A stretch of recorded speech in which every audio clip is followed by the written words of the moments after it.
Good evening for everyone that's signed in already. We're just going to give it a couple of minutes, wait for other folks who want to join us. It's just 7 o'clock now, so we'll just give it a minute or so.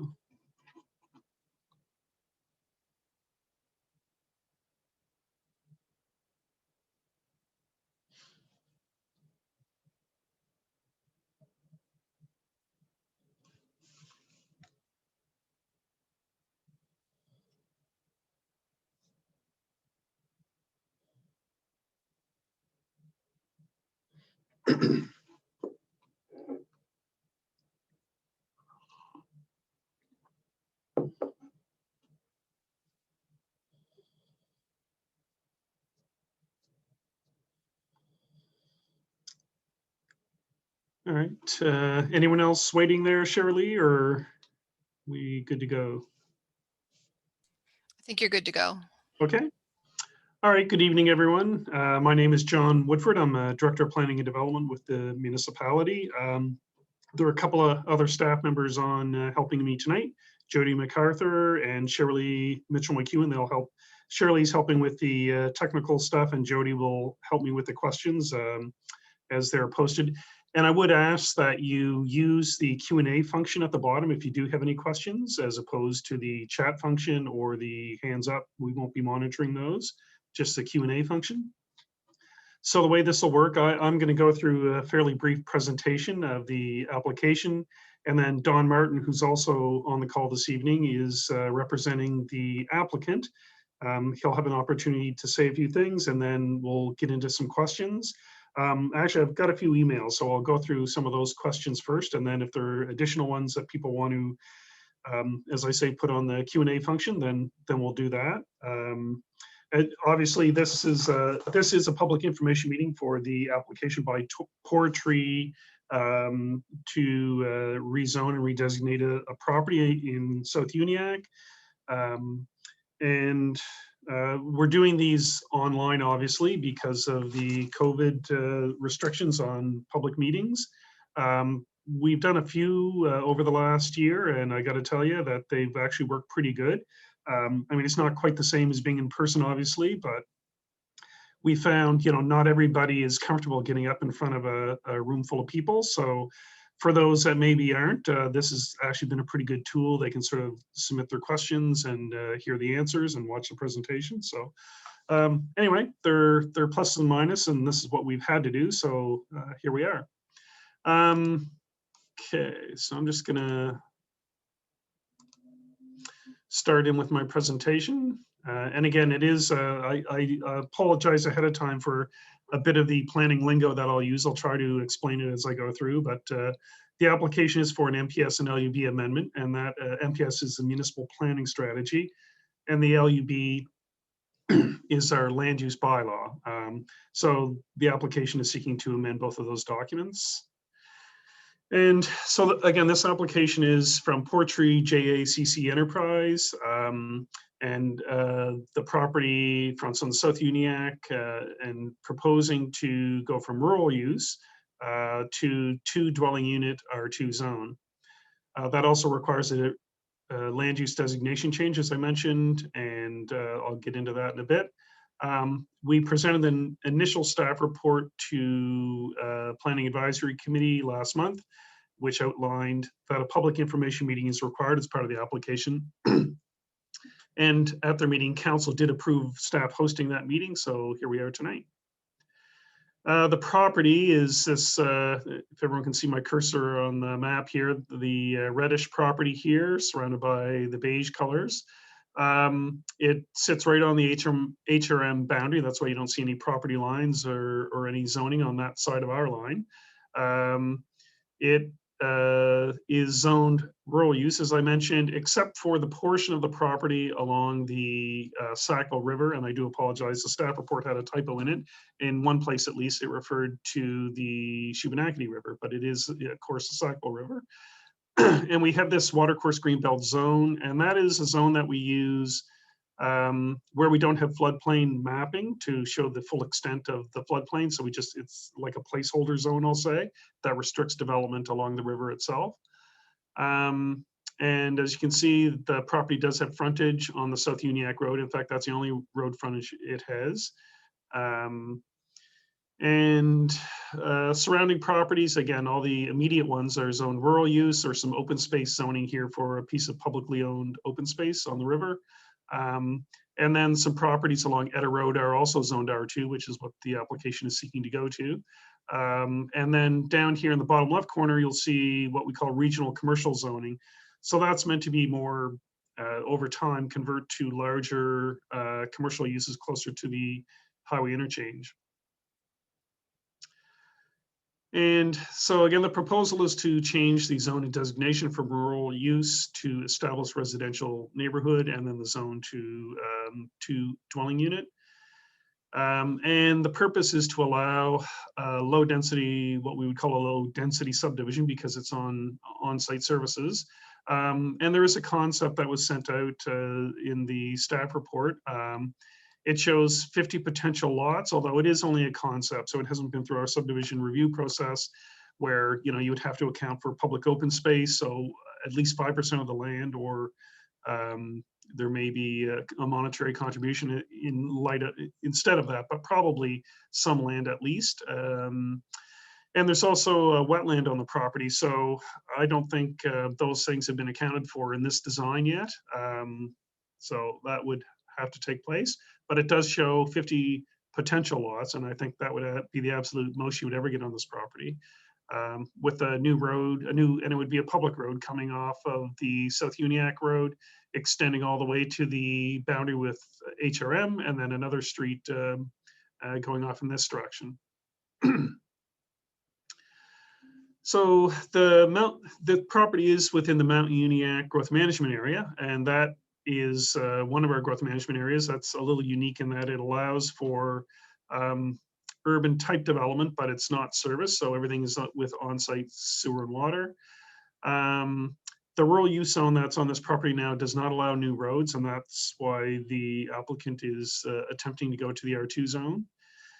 And we will go through a number of policies, and if you see one of our final staff reports, you'll see that at the back, what we always do is we include usually a few dozen policies that are relevant, and then comment on how the application meets those policies or doesn't. And I would also note that council's decision on something like this is final. There's no appeal possible, because they're amending their own policy. The way you appeal something, a development agreement or a rezoning, is you go to the Utility and Review Board and make an argument that council's decision was not consistent with that policy. But if council is changing policy, there's really no ability to make that argument. In terms of citizen engagement, we did advertise in the Chronicle Herald on March 24th. The public information meeting is required because we're amending or proposing to amend the NPS. And a letter is also mailed to all property owners who are within 300 meters of this subject property, indicating the date and time of the public information meeting.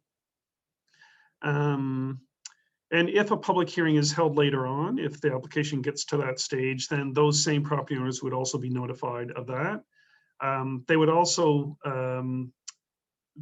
we would also let them know about a survey. We always do a survey if first reading is given.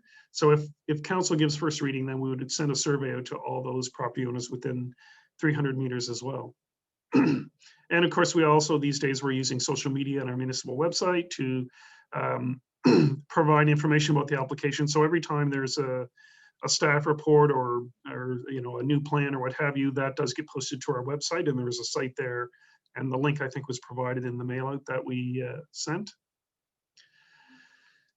So again, as you can see from this graphic, we're pretty close to the front end of the review process. So after the public information meeting, we're in the process now of requesting comments from internal departments. So that would include like our engineering, or we actually call them infrastructure and operations department, and parks, rec and culture, those two for sure. And then some external agencies like Nova Scotia Transportation, Halifax Regional Municipality, because it's on their boundary, Nova Scotia Environment, Sackville Rivers Association are the ones that I can think of right now. And then if we get through all these stages to a public hearing, then at that point, in that final step, staff would recommend either approval or rejection. Planning Advisory Committee would consider that and then make their own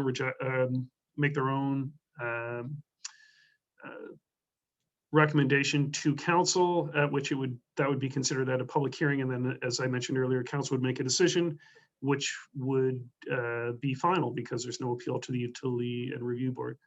So I think now I'll invite Don Martin. Don, if you want to turn your camera and microphone on, I'll let you come on and speak to your development a bit before we open it up for questions. All right, great. Thanks, John. I think you covered a lot of the bases that I was planning to touch on. My wife and I have been residents of Mount Uniacke for the past 10 years. Quick overview of the proposed development again. As John mentioned, there are 50 lots proposed, and that is a preliminary plan, not the actual plan. The construction will be done in 2 to 3 phases. All the roads in the subdivision will be paved roads. And as John touched on too, there will be a portion of land that will be allocated for recreation use or a monetary deposit in lieu of, that it could be done somewhere else in the community. As I mentioned, there will be 50 lots. We're requesting R2 zoning to allow for some 2-unit semi-detached homes. This would make for more affordable housing for first-time buyers and retirees wanting to downsize and live in the country. Please note that the 2-unit structures will be a very small percentage of the development, and it's not our objective to go out and actually build a lot of duplexes or semi-detached homes, but we'd like to offer that opportunity if it's there. And that's pretty much what I got, John, at this point, where we're just at the stage for rezoning. So. Okay, thanks, Don. I'm just going to jump in now with some of the emailed questions that we got. I'll go through those, and maybe that if folks, have additional questions, for sure, get them into the Q&A function, and Jody will sort through those, and then we'll go through them one by one. Okay, so first of all, the first question I had that came by email asked about further consultation with property owners, and as I indicated on my last slide here, yes, there would be at least 2 more instances where we would reach out. The first would be the questionnaire, the letter and questionnaire that we would send out if first reading is given, and then again to inform people about a public hearing. So those 2 would happen. And the next question asks about external consultees, like who do we consult about the development? And again, you can see that list here. So Nova Scotia Transportation, Halifax Regional Municipality, Nova Scotia Environment, and Saco Rivers Association, in addition to internal municipal departments. The next question asks if it would be a private or public road, and the rules in this area would require that it be a public road and it would be a municipal road. Any new roads would have to be municipal roads in the area. The next question asks about future plans for repairs or upgrades to the South Uniacke Road and Bridge, and we know there are some issues with that. So again, we will consult transportation. It's their bridge, it's their road, so it's up, the way we always do this. We ask them, is your infrastructure able to support this proposed development, and get an answer. In terms of future plans for repairs and upgrades, I don't know where that road and that bridge is in their capital planning. We can try and find out, and I will. I know council has actually already directed us to write a letter to transportation, letting them know about the condition, and our Director of Infrastructure and Operations has already done that. So the next question had to do with, mention the 2 roads that are shown on the plan that connect through to Halifax Regional Municipality here and here, and asked if we knew what the plans are in HRM, if there's going to be a continuation of the development. And I don't know. Presumably when we hear back from HRM, we might find out more about the planning on their side of the boundary, but The reason these roads go to the boundary is because regardless of a municipal boundary here, developers are required to bring their roads to the edge of their property line, basically so that you don't landlock somebody on the adjoining property. But we will try to find out, I guess, what the rules are, or any plans on this side of the boundary. The next question mentioned potentially 100 wells, 100 septic fields per concept if you could have 2 dwellings per lot. And so this is an R2 zone. So yes, potentially you could have 100 dwelling units. It's a little more complicated though. You can't actually subdivide these lots with a semi-detached dwelling in an unserviced area. You could rent them out. The only way to actually sell them separately would be to condominiumize, what's called condominiumize the development. And so that a condominium corporation would own all the lots. They would never actually be subdivided, but you could buy your unit. So that would be your house and your exclusive area on that lot. It's kind of a complicated legal tool. And there's only one development in East Hants where I've ever seen that used. And I know they're about to do another phase and they're not going to do that. So I don't think it is worked too well for most folks that have tried it. And then there was a question about timing. So what is the average development timing for this type of proposal to production and lot sales? So the planning process, a year ago, I would say the process took 4 to 6 months. It's taking longer now. We're actually quite busy with a number of applications. So 6 months minimum, let's say 6 to 8 months for that process. The subdivision approval process would be another 2 to 3 months. And then the developer would have to build the public roads before he could subdivide off of them. So that would, really you'd be in sometime next year before any lots could be sold. And then I have 3 more questions. Somebody asked about the mailboxes at the entrance to the road. That's Canada Post isn't one of the organizations that generally comments on things like rezoning. They do get consulted on the subdivision, and they would have something to say there, no doubt, about whether they want land within this development or really what they're going to do in terms of serving these folks with mail. So we're not really going to know, I guess, what their plans are. But I mean, if they have, 40 or 50 new dwellings, they may ask the developer for a site within this development to put those mailboxes. And then there was a question about what provisions will be made to ensure the condition of the road is brought back to acceptable level. And I've already addressed that. I think that we would contact transportation. We'd let them know. Council thinks it needs some improvement, and we'll try and find out where it's at in the capital planning process. And then the last question was about property taxes and what plans the county has in place to mitigate the rise in property taxes for the residents surrounding this development. And property taxation is not something that we generally consider through a rezoning or a redesignation application. And in the past, when I tried to find out information about this link, we really couldn't find one. There's no direct link. If you live a few hundred feet away and a development happens here, that your taxes go up. It doesn't really work that way. Property Valuation Services, a provincial organization, will figure out what your property is worth. The municipality then sets a tax rate. Those two get multiplied together to set your taxes. And I guess you could say, well, my property will probably go up in value if this development happens. Again, where we've looked for evidence of that, we didn't find it. So, I mean, properties in the area are certainly going up in value. We know that, but that's just the general market conditions, not a result of this one development. Let's see if I missed anything.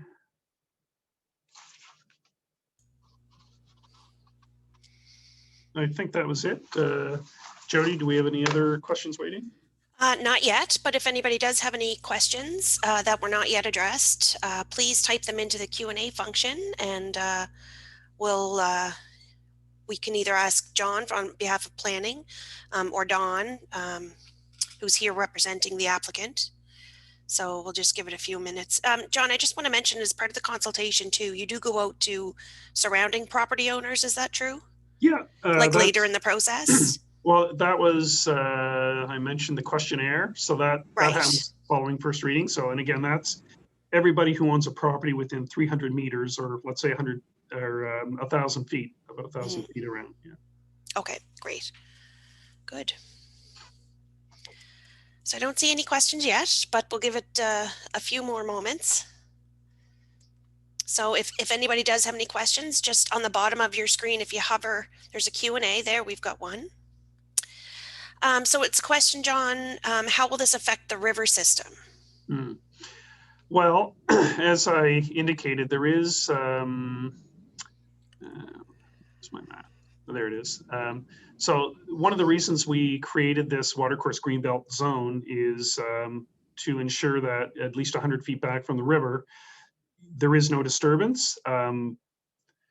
Having said that, there are regulations, provincial regulations about siltation and, you know, basically controlling through construction when you start digging into the earth and you know, so you start worrying about runoff and things like that. We'll also consult, because there is an organization dedicated to the Sackville, we will consult the Sackville Rivers Association and see what they have to say about the proposed development. Okay, great. And oh, I have another one.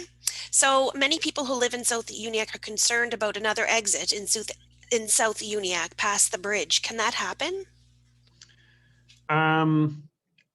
It's not something that can be required as part of this development.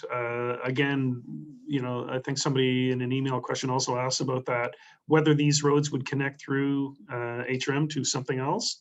And, you know, again, I'll try to find out what the plans, if there are any, on the side of the boundary are. But no, this development is proposing exactly what you see, one new public road that would come in off the South Uniacke and go through the development. And that's it.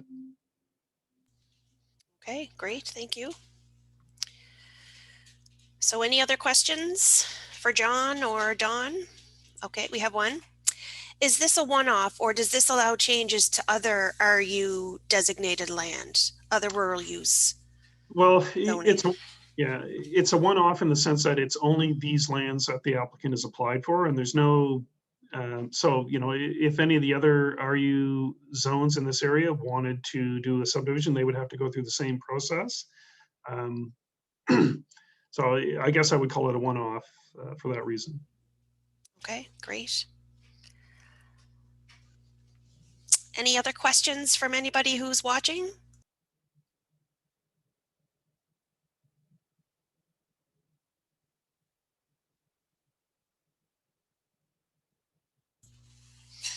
I don't see anything, John. I think I see a hand up, but we were. Do you? Yeah. I think it's Councillor Mitchell, but. Okay, I can't see any hands, but Councillor Mitchell, if you have a question, you could type it into the Q&A and we'll address it live.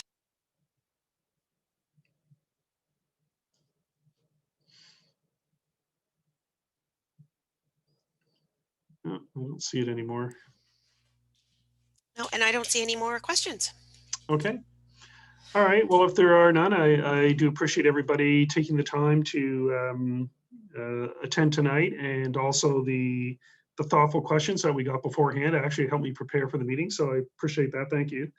And as I said, the next step will be another staff report seeking first reading, which will trigger a questionnaire. So you'll get something in the mail from us if you were on the last mailing list, and you'll be given an opportunity to put your thoughts to writing. So thank you very much. And with that, I guess we'll call it a night. Good night.